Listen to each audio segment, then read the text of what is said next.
नमस्कार, स्वागत है आप सभी का देवभूमि समाचार में। मैं आपके साथ निकिता कश्यप। बुलेटिन की शुरुआत करते हैं इस वक्त की बड़ी खबर के साथ, जो कि देहरादून से सामने आ रही है। आपको बताते चले कि देहरादून से इस वक्त की बड़ी खबर, सीएम पुष्कर सिंह धामी की अध्यक्षता में कैबिनेट की बैठक लगातार जारी है। सचिवालय में सुबह 11 बजे से बैठक शुरू हो गई थी। आपको बताते चले कि सीएम पुष्कर सिंह धामी की अध्यक्षता में यह बैठक हो रही है। सीएम पुष्कर सिंह धामी की ओर से आज तमाम बड़े फैसले आने की जो है उम्मीद जताई जा रही है। आपको बताते चले कि कैबिनेट बैठक में पंचायत राज से जुड़े प्रस्ताव पर भी संशोधन हो सकता है और साथ ही साथ मानसून सीजन को लेकर भी चर्चा हो सकती है। तो उस वक्त की बड़ी खबर अब आपको बता दें कि सीएम पुष्कर सिंह धामी की अध्यक्षता में कैबिनेट की बैठक हो रही है और जिसमें तमाम बड़े फैसले होने की आज आशंका जताई जा रही है। वहीं आपको बताते चले कि पंचायत राज से जुड़े प्रस्ताव पर भी संशोधन हो सकता है और साथ ही साथ कई विभागों की सेवा नियमावली में भी संशोधन किया जा सकता है। तो उस वक्त की बड़ी खबर अब आपको बता रहे हैं। आपको बताते चले कि सीएम पुष्कर सिंह धामी की अध्यक्षता में कैबिनेट की बैठक हो रही है और जिसमें कई विभागों की सेवा नियमावली में भी संशोधन हो सकता है।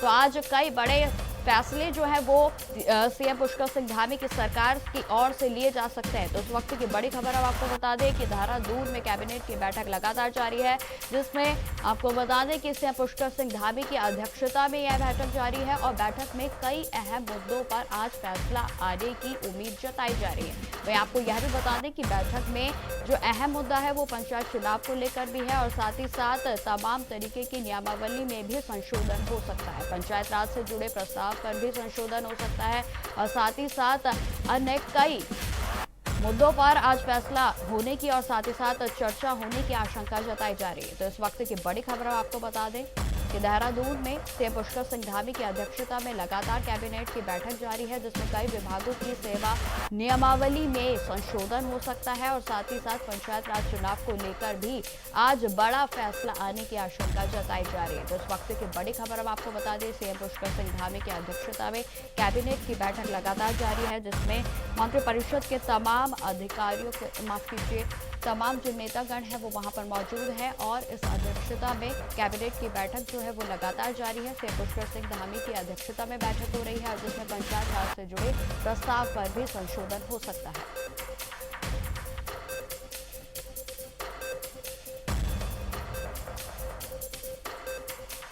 तो इस वक्त की बड़ी खबर हम आपको बता दें कि देहरादून में सीएम पुष्कर सिंह धामी की अध्यक्षता में कैबिनेट की बैठक लगातार जारी है।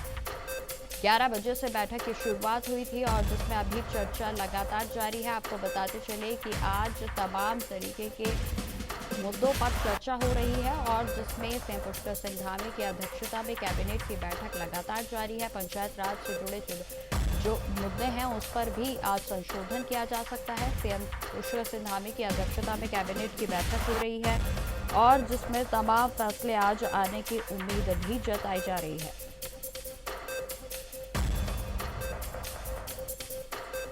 इसी खबर पर अधिक जानकारी के साथ हमारे साथ देहरादून से अभय कैंतुरा जुड़ गए हैं। तो अभय, जिस तरीके से अभी बैठक जारी है, क्या कुछ आज इसमें संशोधन को लेकर फैसले आने की उम्मीद है? अभय, देखिए, सबसे बड़ी बात यह है कि आज की इस कैबिनेट बैठक पर सभी की निगाहें टिकी हुई है, क्योंकि आज पंचायत राज से जुड़ा हुआ एक बड़ा फैसला यहाँ पर कैबिनेट की तरफ से लिया जा सकता है। जो अध्यादेश पूर्व में सरकार की तरफ से, यानी जो मुख्यमंत्री ने विचलन के माध्यम से जिसे राजभवन भेजने का काम यहाँ पर किया था, उस अध्यादेश पर जिसे राजभवन ने वापस लौटा दिया है, उस पर आज चर्चा यहाँ पर हो सकती है। उसे पुनः वापस राजभवन भेजने की तैयारी यहाँ पर की जा सकती है। उसके लिए जो जरूरी चीज़ें हैं, यानी विधायी की तरफ से, विधायी विभाग की तरफ से जो चीज़ें यहाँ पर बताई गई है, उन चीज़ों को पूरा करने का काम यहाँ पर किया जाएगा। जल्द ही इस प्रस्ताव को भेजने का काम पुनः सरकार की तरफ से किया जा सकता है। कोशिश यही है, जो सूत्र बता रहे हैं यही, कि आगामी 45 दिनों के भीतर पंचायत चुनाव कराने की तैयारी सरकार की तरफ से की जा रही है, जिसकी तैयारी पंचायत राज विभाग पूर्व में कर रहा था और अब उसको लेकर ये कह सकते हैं कि अंतिम मोहर आज यहाँ पर कैबिनेट के माध्यम से की जा सकती है, जिस पर तिथियों का ऐलान यहाँ पर हो सकता है। इसके अलावा रायपुर क्षेत्र में जो भूमि खरीद की जो फ्रीज किया गया था रायपुर क्षेत्र में, जिस पर पाबंदी लगाई गई थी, उसको भी आज वापस खोलने की तैयारी यहाँ पर सरकार की तरफ से की जा सकती है। राजस्व विभाग से जुड़े हुए कई प्रस्ताव ऐसे हैं जिन पर आज कैबिनेट के माध्यम से यहाँ पर सरकार निर्णय ले सकती है। तो ये कह सकते हैं कि आज की इस कैबिनेट बैठक पर सभी की निगाहें टिकी हुई है। जल्द ही सरकार की तरफ से कुछ और बड़े निर्णय भी आज इस कैबिनेट के माध्यम से यहाँ पर लिए जा सकते हैं। जी बिल्कुल। अब है मानसून को लेकर किस तरीके के फैसले आने की उम्मीद जताई जा रही है? क्या कुछ नए प्रोटोकॉल और गाइडलाइंस को निर्देशानुसार जो है वो निर्देशित किया जा सकता है? अब है देखिए, आप ये समझ सकते हैं कि उत्तराखंड में इस समय प्री मानसून की दस्तक यहाँ पर हो चुकी है। जिस प्रकार से बारिश यहाँ पर आ रही है, ऐसे में देखते हुए मानसून सीजन में ज़्यादा बारिश की संभावना यहाँ पर है और उसके लिए एहतियात के तौर पर जो चीज़ें ज़रूरी है, खासतौर पर आपदा की प्रबंधन की जो तैयारी यहाँ पर होनी चाहिए थी, उनको किस प्रकार से और इम्प्लीमेंट यहाँ पर किया जा सकता है, धरातल पर उतारा जा सकता है, उन सब चीज़ों को लेकर आज कैबिनेट में बातचीत यहाँ पर हो सकती है।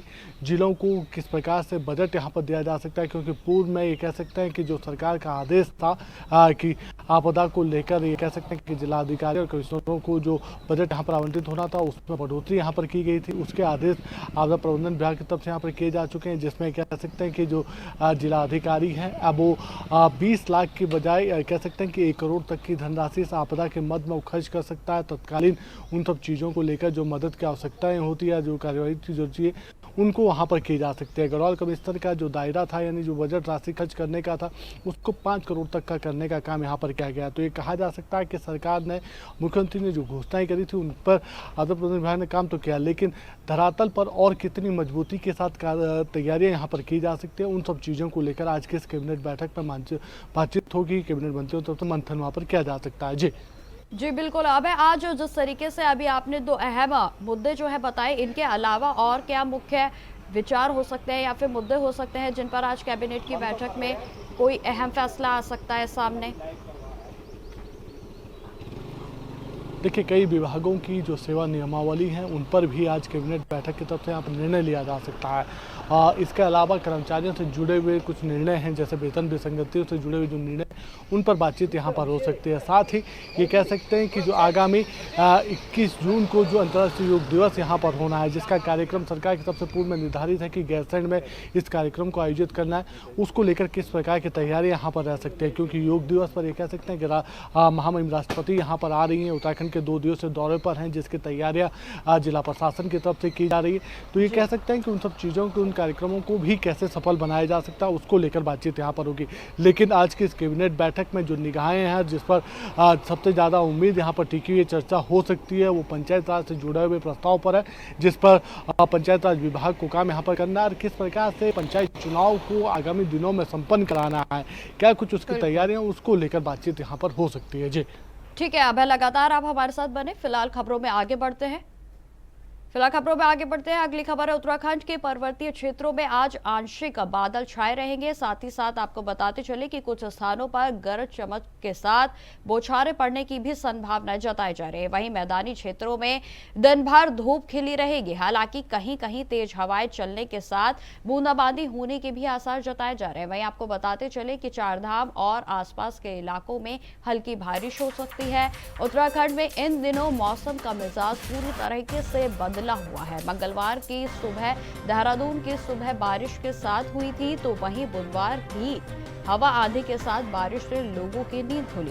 और लगातार रोजाना हो रही बारिश से देहरादून में तापमान भी गिरता जा रहा है और हल्की ठंडक महसूस की जा रही है। तो वहीं आपको बता दें कि कुछ देर की बारिश से गर्मी से काफी राहत मिली है। बारिश होने के कारण तापमान सामान्य से लगभग 8 डिग्री सेल्सियस नीचे चला गया है। उत्तराखंड के सिख धर्म स्थल श्री हेमकुंज साहिब में भी एक बार फिर से बर्फबारी शुरू हुई है, लेकिन बर्फबारी के बीच श्रद्धालुओं पर श्री गुरु महाराज जी के आस्था और फिर भी जो है बनी हुई है और लगातार यहाँ पर भीड़ उमड़ती हुई नजर आ रही है।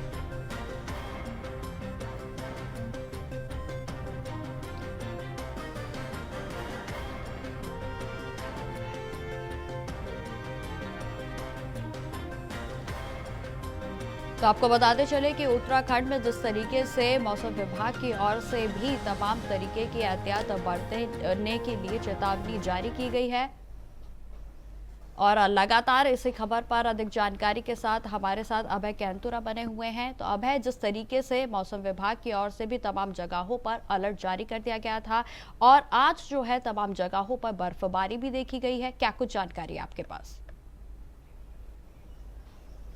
देखिए, उत्तराखंड में मौसम विभाग ने पहले से ही मौसम का पूर्वानुमान जारी यहाँ पर किया था और संभावना जताई थी कि उत्तराखंड के ज़्यादातर हिस्सों में हल्की से मध्यम गति की बारिश यहाँ पर हो सकती है। जो पर्वतीय क्षेत्र हैं जहाँ पर बारिश लगातार पिछले कई दिनों से रुक रुक कर बारिश हो रही थी, उसमें भी यहाँ पर और वृद्धि यहाँ पर देखने को मिली है। और यही वजह है कि जो लगातार बारिश हो रही थी, जिससे तापमान में यहाँ पर गिरावट देखने को मिली, उसके चलते उत्तराखंड के जो ऊंचाई वाले क्षेत्र हैं, खासतौर पर चाहे हेमकुंड साहिब हो जो चमोली जनपद के अंतर्गत आता है, रुद्रप्रयाग जनपद में केदारनाथ धाम हो, या फिर उत्तरकाशी जनपद में जो और ऊंचाई वाले जो क्षेत्र हैं, गौमुख ग्लेशियर के जो क्षेत्र हैं, वहाँ पर हल्की बर्फबारी भी देखने को मिली है। और ये कह सकते हैं कि जिस प्रकार से मौसम बदल रहा है, जिस प्रकार से मौसम का मिजाज बदला हुआ है, ये उत्तराखंड के लिए गर्मी से राहत देने वाला तो कहा जा सकता है, लेकिन जो आम जनता की जो मुसीबत है वो बढ़ाने वाला इस सीजन में कहा जा सकता है। क्योंकि लगातार हल्की बारिश और मध्यम गति की बारिश से कह सकते हैं कि जो मार्ग हैं वो अवरुद्ध होते हुए नजर आ रहे हैं। कई जगह पर लैंडस्लाइड की जो संभावना है वो ज़्यादा प्रबल होती नजर आ रही है। कुछ जगहों पर ये कह सकते हैं कि बारिश के चलते जो नदी नालों का जो जलस्तर है वो बढ़ा हुआ नजर आ रहा है, जिसको लेकर जिला प्रशासन को और अलर्ट मोड में यहाँ पर काम करने की जरूरत महसूस हो रही है। साथ ही ये कह सकते हैं कि ऐसे चारधाम यात्रा मार्गों पर भी जो संभावित ये कह सकते हैं एक्सीडेंटल जो स्थल हैं जहाँ पर लैंडस्लाइड हो सकता है, वहाँ पर पहले से ही अधिक कर्मचारियों की तैनाती करने का काम अब जिला प्रशासनों की तरफ से किया जा रहा है। तो ये कहा जा सकता है कि लगातार उत्तराखंड में जो मौसम का बदलाव मिजाज है, ये परेशानियों को बढ़ाने वाला इस समय नजर आ रहा है। इसीलिए लगातार ये कह सकते हैं कि आपदा प्रबंधन विभाग की तरफ से जिला प्रशासनों को अलर्ट रहने के लिए यहाँ पर कहा जा रहा है। और अभी भी ये कह सकते हैं कि आगामी 6 जून तक इसी प्रकार से प्रदेश के विभिन्न जगहों पर मौसम का जो मिजाज होगा वो बदला हुआ देखने को मिल सकता है। हल्की से मध्यम गति की बारिश यहाँ पर देखने को मिल रही है। जी बिल्कुल। अब जिस तरीके के हालात इस समय उत्तराखंड में बने हुए हैं, तो क्या इसका प्रभाव पर्यटन पर पड़ सकता है? अब है जी बिल्कुल, ये कह सकते हैं कि लगातार हो रही बारिश से जो यात्रा मार्ग है या जो चारधाम यात्रा पर प्रमुख पड़ाव है, वहाँ पर श्रद्धालुओं की संख्या कम देखने को मिल रही है। क्योंकि ज़्यादातर ये कह सकते हैं कि बारिश के चलते ये कह सकते हैं कि जो पहले से ही यात्रा है वो प्रभावित होती हुई नज़र आ रही थी। और जिस प्रकार से यात्रा मार्गों पर मार्ग अवरुद्ध हो रहे हैं, ऐसे में यात्रियों को और जो परेशानी है उन परेशानियों का सामना करना पड़ रहा है। लगातार हो रही बारिश से कह सकते हैं कि तापमान में गिरावट के चलते कह सकते हैं कि जो इस समय पहाड़ों की तरफ सैलानी रुक किया करते थे या सरहद ज़्यादा आते थे, उनकी संख्या में भी कमी यहाँ पर देखने को मिल रही है। तो कह सकते हैं कि लगातार हो रही बारिश सीधे तौर पर इस चारधाम यात्रा को भी प्रभावित करने वाली हो सकती है, जिसमें यात्रियों की संख्या कम आ सकती है। साथ ही जो पर्यटक स्थल है जहाँ पर सैलानी सबसे ज़्यादा आते थे गर्मियों में ठंड का एहसास करने के लिए, गर्मियों में ठंड का आनंद लेने के लिए, वहाँ पर भी ये कह सकते हैं कि पर्यटकों की जो संख्या है वो कम देखने को मिल रही है। तो उत्तराखंड के लिए तो ये कहा जा सकता है कि फसलों के लिहाज से तो बारिश सही कही जा सकती है कि इस समय जैसे जो फलों की जो फसलें हैं उनके लिए बारिश वरदान साबित हो सकती है। लेकिन जो उत्तराखंड के पर्यटन का जो सेक्टर है, उस सेक्टर को मजबूती देने वाली बारिश नहीं कही जा सकती, बल्कि पर्यटन सेक्टर को और इस कमी में पर्यटन सेक्टर और कमजोर होता हुआ इस बारिश के दौरान देखने को मिला है। जी बिल्कुल। अब मैं जानना चाहूंगी, अगर सुविधाओं की बात की जाए तो सुविधाओं में सरकार और प्रशासन की ओर से किस तरीके के बंदोबस्त यात्रियों के लिए किए गए हैं? देखिए, अभी तक की जो कोशिश प्रशासन की तरफ से की गई है उसमें कहा जा सकता है कि पहले से ही अलर्ट रहने के लिए जिला प्रशासनों को कह दिया गया था। उनकी तरफ से लगातार जो गाइडलाइंस है उस गाइडलाइंस को भी देने का काम यहाँ पर किया जा रहा है, ताकि यात्रियों की परेशानी कम से कम यहाँ पर हो, यात्रियों को परेशानियों का सामना न करना पड़े। जो संभावित ऐसे दुर्घटना स्थल हैं जिनकी जहाँ पर लैंडस्लाइड होने की संभावना सबसे ज़्यादा रहती है, सड़कों पर जो ब्लैक स्पॉट होते हैं जहाँ पर बारिश के दौरान दुर्घटनाएं ज़्यादा हो सकते हैं, वहाँ पर SDRF और पुलिस के जवानों को तैनात रहने के लिए कहा गया है। इसके अलावा PWD और BRO की जो टीम है, खासतौर पर जो पर्वतीय जो जनपद है, खासतौर पर जो अंतर्राष्ट्रीय सीमा से जुड़े हुए हैं, वहाँ पर उनकी तैनाती ज़्यादा कर दी गई है और कर्मचारियों को JCB के साथ तैनात कर दिया गया है, ताकि अगर कोई सड़क मार्ग अवरुद्ध होता है तो उसको तत्काल रूप से खोलने का काम वहाँ पर किया जा सके, ताकि जो आवागमन जो बाधित हुआ उसको सुचारू रूप से व्यवस्थित किया जा सके। इसके अलावा मैदानी क्षेत्रों में खासतौर पर जो नदियों के किनारे जो लोग बसे हुए हैं, वो इस बारिश के दौरान जलस्तर बढ़ने से उनको ऊपर कोई खतरा ना हो, इसलिए जिला प्रशासनों को पहले से ही ऐसे सभी स्थानों से आम नागरिकों को सुरक्षित स्थानों पर शिफ्ट करने के लिए कहा गया है, ताकि बारिश के दौरान किसी भी प्रकार से कोई खतरा ना हो। ये कहा जा सकता है कि प्रशासन तो अपने स्तर पर एहतियात बरत रहा है, लेकिन उत्तराखंड में हमेशा ही आसमान से जो बरसने वाली जो बारिश होती है आफत की बारिश बनकर आती है, जिससे जनजीवन अस्त व्यस्त होता हुआ नजर आता है और आम जनता की जो परेशानियां वो बढ़ती हुई नजर आती है। जी ठीक है, तमाम जानकारी के लिए आपका बहुत बहुत धन्यवाद। खबरों में आगे बढ़ते हैं। उत्तराखंड में भ्रष्टाचार पर सीएम पुष्कर सिंह धामी की सरकार का कड़ा प्रहार हुआ है। आपको बताते चले कि सीएम पुष्कर सिंह धामी ने हरिद्वार नगर निगम में हुए जमीन घोटाले पर बड़ा एक्शन लिया गया और जिसमें सीएम धामी ने कहा कि इस पूरे प्रकरण में विभागीय जांच के साथ साथ स्पेशल ऑडिट भी करवाया जाएगा ताकि अन्य अनियमितताएं भी सुधारी जा सके। और साथ ही साथ सीएम पुष्कर सिंह धामी ने जानकारी देते हुए यह भी कहा कि उनके द्वारा निर्देश दिए गए हैं कि जो भी आय व्यय इस पर प्रकरण में हुआ उसकी रिकवरी कर उसे सरकार पे जमा करने का काम किया जाए। और इसके अतिरिक्त सीएम पुष्कर सिंह धामी ने कहा कि राज्य में अब तक नकल विरोधी कानून में 100 से ज्यादा और 1064 में शिकायतें जो है होने के बाद 200 से ज्यादा भ्रष्टाचारियों को पकड़ा जा चुका है और लगातार इसमें कार्रवाई जारी है।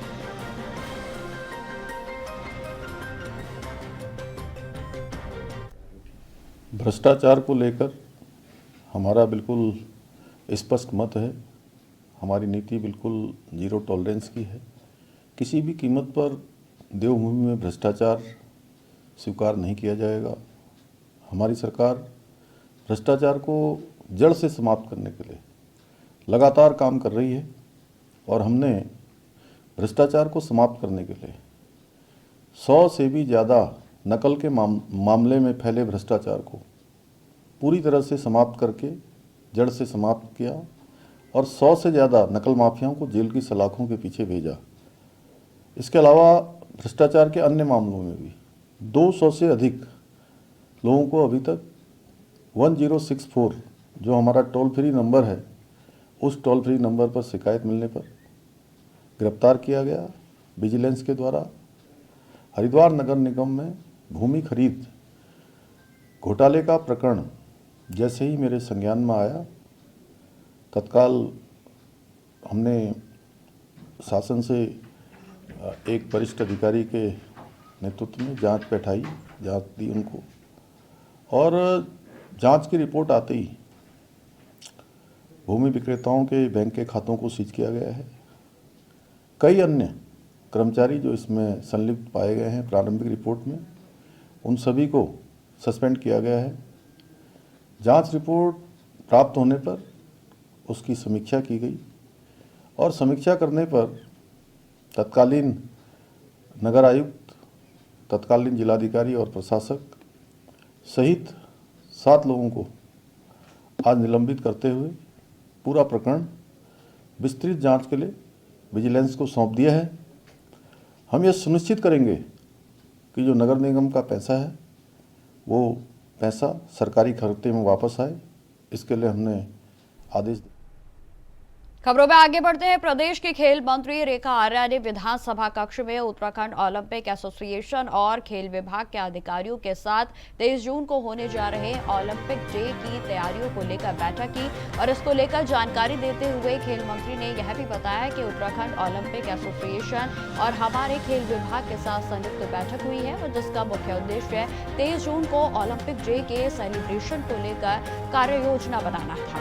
प्रतियोगिताओं से लेकर किस प्रकार से पूरे प्रदेश के 13 जनपद में कार्यक्रम कराए जाएंगे उनकी रूपरेखा पर भी चर्चा की गई। कौन कौन सा गेम कौन कौन से जनपद में प्रचलित होगा और किस प्रकार से ओपन एंट्रीज रहेंगी इस पर भी चर्चा की गई है। वहीं आपको बताते चले इसके साथ ही साथ उन्होंने तमाम विषयों पर भी जानकारी दी।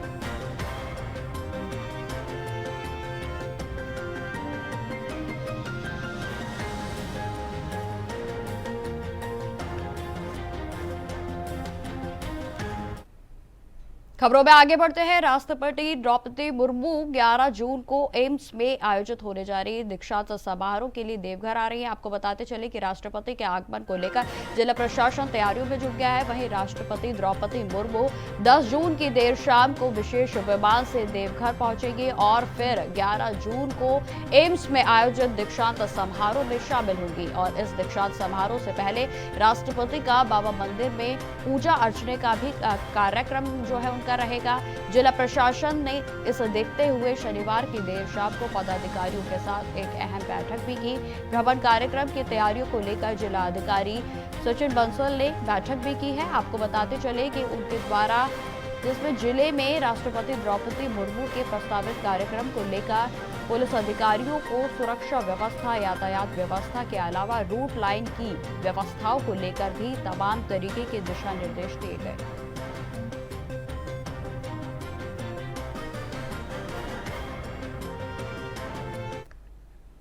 अब खबर ऋषिकेश से है, जहां पर राज्य सफाई कर्मचारी आयोग के उपाध्यक्ष मंत्री भगवत प्रसाद के ऋषिकेश पहुंचने पर पर्यावरण मंत्रियों ने भव्य स्वागत किया। इस दौरान मंत्री ने साफ सफाई कर्मियों की समस्याएं भी सुनी और उनको जल्द से जल्द उनका निवारण करने का आश्वासन भी दिया गया।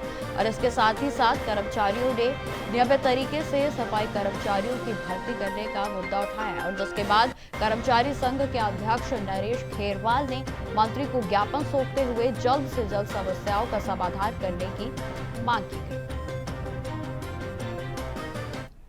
अभी अधिकारी लोग उसमें नियमावली बनवा रहे हैं, कौन कौन सी कैटेगरी स्थायी श्रेणी की उसमें सम्मिलित होगी। लेकिन मेरा इस आपके माध्यम से, चैनल के माध्यम से माननीय मुख्यमंत्री जी से, अपने अधिकारियों से निवेदन है कि आप सफाई कर्मचारियों को उसमें प्राथमिकता से रखें, क्योंकि ये सभी के जीवन को सुरक्षा देने का काम करते हैं, स्वास्थ्य की रक्षा करने का काम करते हैं। सबसे ज़्यादा जो है कष्टदायक इनका जीवन होता है, अनेकों बीमारियों को, संक्रामक रोग इनको हो जाते हैं। तो उस दिशा में सरकार मानवीय दृष्टिकोण रखते हुए निकाय के कर्मचारियों को उसमें अवश्य सम्मिलित करे। जो मोहल्ला स्वच्छता समिति आउटसोर्स कर्मचारी हैं, हमारे नाला गैंग, रात्रिकालीन, अलग अलग नामों से जो कर्मचारी रखे हुए हैं, उनको भी नियमितीकरण किया जाए, उनके पद बहाल किए जाएं। उत्तराखंड में अब 106 निकाय बन चुकी हैं। पहले देहरादून एक नगर निगम होता था, आज 11 नगर निगम बन चुके हैं, लेकिन इनकी भर्ती नहीं हो पाई है। ये टेम्परेरी व्यवस्थाओं से ही काम चलाया जा रहा है, चाहे समिति के माध्यम से। तो इनके कार्य को आउटसोर्स ना करके ठेकेदारी प्रथा में नहीं किया जाए, ये आयोग की प्रबल संस्तुति भी भेजी जा चुकी है और इनके नियमितीकरण का रास्ता खोला जाए, इनकी नई भर्ती की जाए। क्योंकि उत्तराखंड देवभूमि है, यहाँ पर्यटन नगरी भी है, धार्मिक तीर्थ स्थल भी हैं। यहाँ पर पूरे देश और दुनिया के करोड़ों लोग प्रतिवर्ष आते हैं। तो उसको देखते हुए सफाई कर्मचारियों की स्थायी पदों पर नई भर्ती की जाए, ऐसा आयोग का मानना है और सरकार से पुरजोर हम खबरों में आगे बढ़ते हैं। प्रदेश की पंचायतों में प्रशासकों की पूर्व नियुक्ति संबंधित अध्यादेश को राजभवन में बिना मंजूरी मिले लौटाया गया है। आपको बताते चले कि इस कारण 10,760 त्रिस्तरीय पंचायतें अभी भी खाली रहेंगी और इससे पंचायतों में संवैधानिक संकट पैदा हो गया है और जिसको लेकर कांग्रेस सरकार तमाम तरीके के आरोप लगा रही है। वहीं आपको बताते चले कि कांग्रेस के प्रदेश उपाध्यक्ष सूर्यकांत धस्माना ने इस पर कहा कि बेशक ये संवैधानिक संकट है, राज्य भवन में अध्यादेश वापस कर दिया है और अब हालात ये है कि ना चुनाव है, ना चुने हुए प्रतिनिधि हैं और ना ही अब प्रशासकों का कार्यकाल भी पूरा हो गया है। तो कौन चला रहा है पंचायतों को, ये तमाम तरीके के सवाल उनकी ओर से किए गए। उन्होंने क्या कुछ कहा, आप सुनिए।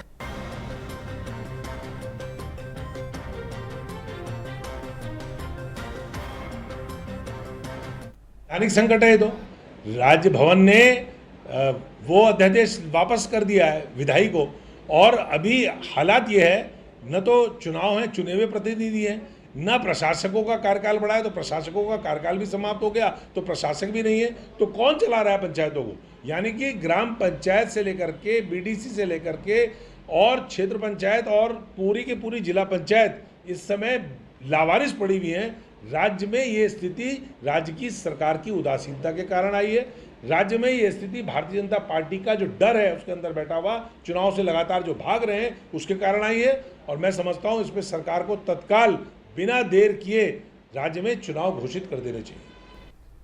खबरों में आगे बढ़ते हैं। जमीन घोटाले के आरोप में निलंबित कामिंद्र सिंह की जगह शासन ने आईपीएस अधिकारी मयूर दीक्षित को हरिद्वार जिले का नया जिलाधिकारी बनाया है। आपको बताते चले कि मयूर दीक्षित की जगह नितिका खंडेवाल टिहरी की नई जिलाधिकारी होंगी। तो साथ ही साथ निलंबन की कार्रवाई के बाद कामिंद्र सिंह की जगह हरिद्वार जिले के नए जिलाधिकारी की तैनाती तय मानी जा रही थी। वहीं आपको बता दें कि हरिद्वार जिलाधिकारी की तैनाती को लेकर दिन भर कई नामों का कयास जो है लगाए जा रहे थे। हरिद्वार में मेला अधिकारी की जिम्मेदारी देख रही सोनिका का नाम भी चर्चाओं में था, लेकिन शाम को कार्मिक और सतर्कता विभाग ने मयूर दीक्षित को हरिद्वार का नया जिलाधिकारी बनाने के आदेश जारी कर दिए।